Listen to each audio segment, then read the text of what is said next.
Hey, everybody, this is Troy over at Uncomfortable Truths. Thanks for checking me out. So, today we're going to give you a little update about the primary that's going on in the Republican Party for the presidency.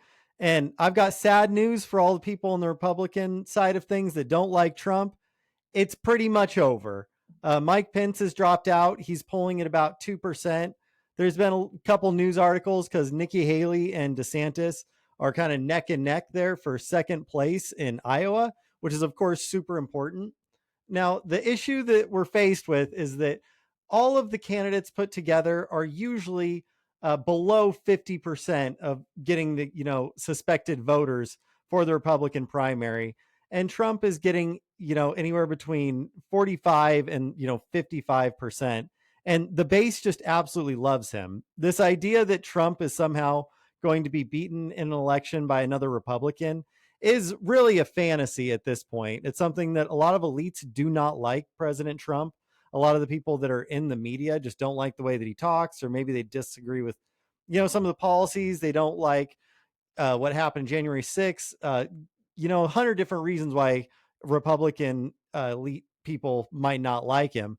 But the fact is, the base absolutely loves him, and there's a 0% chance that he's not going to win the votes when he's on the ballot. It's very likely that in some of these primary states that Donald Trump takes literally every single state in a Republican primary. There's one caveat to all of this, though, is the possibility that Trump isn't able to run for whatever reason. He's an older guy. Maybe something happens and he has some sort of, health issue that stops him from being able to complete his run. Or I know there's a lot of people thinking that he might go to jail. I find that to be extremely unlikely. I know there's a number of court cases, and the idea is that, oh, the walls are closing in and all of the traditional things they've said about Donald Trump now for, 6 years.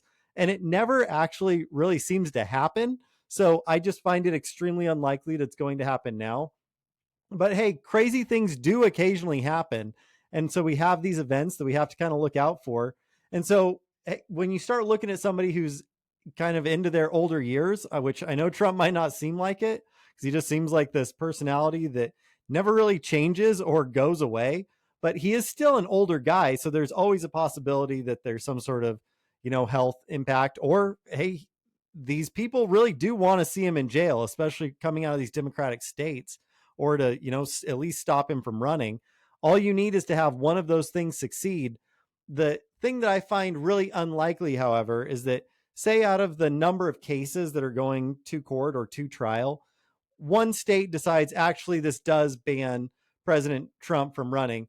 Well, that is going to almost certainly be challenged in the Supreme Court, and the Supreme Court is overwhelmingly conservative. So you would have to think that the court that overturned Roe versus Wade, that has a number of people that were actually put on to the court by Donald Trump, that they're actually going to overturn whatever, state case comes up. And I just think that that's probably extremely unlikely. It's fanciful thinking. And so what we've seen is there's actually somewhat of a realization that maybe this just isn't a good use of everybody's time and resources. For example, you had Senator Tim Scott, who was running, and he was saying that, well, look, we need support, and our Super PAC is actually, withdrawn support. And they're saying, look, the base loves him. There's no reason for us to keep supporting this because you're not going to win. We thought that we might be able to change things a little bit with the party, and it hasn't panned out. So they've just withdrawn their support. You have former President Mike Pence, who's now dropped out of the race.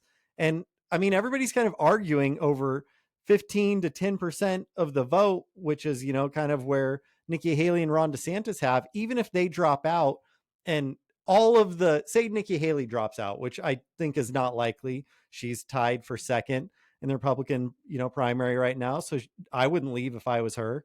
But say that she drops out or Ron DeSantis drops out, it's no guarantee that all of the voters that were voting for Ron DeSantis are all going to go to Nikki Haley, or that all the voters of Nikki Haley are going to go to Ron DeSantis. They'll probably, be split somewhat, at least with Donald Trump.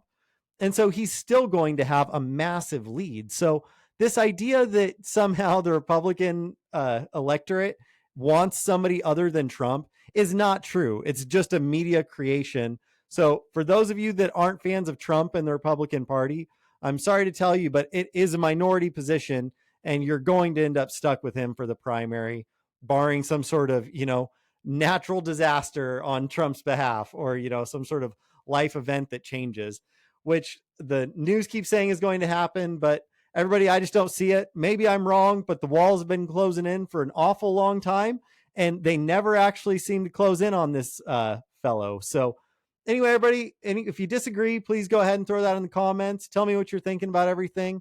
Hit like and subscribe. I appreciate everybody taking time to listen, and I look forward to talking to y'all here in a couple days. Thanks, everybody. Take care.